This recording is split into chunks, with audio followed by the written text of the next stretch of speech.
Nyangumi ni mfalme wa baharini, lakini pia nyangumi ni mnyama japokuwa anaishi baharini. Uzito wake unakadiriwa kuwa zaidi ya 280 ambao unakadiriwa kuwa na tani 200 hadi 300. Chakula kikubwa chake ni dagaa, kamba, ambapo nyangumi mkubwa hula dagaa, kamba zaidi ya milioni 4 kwa siku.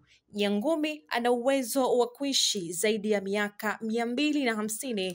Baadhi ya mishipa ya nyangumi ni mikubwa kiasi kwa binadamu anaweza kuogelea ndani ya mishipa hiyo bila kugusa pembeni.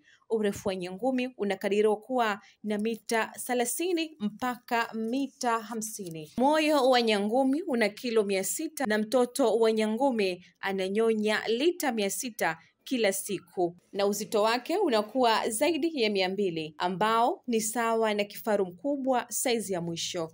Hii ni historia fupi ya mnyama nyangumi. Najua utajiuliza kwa nini nyangumi akaitwa mnyama ingalikuwa anaishi baharini. Ni mimi msimulizi wako Zura Salim. Tukutane muda na wakati mwingine.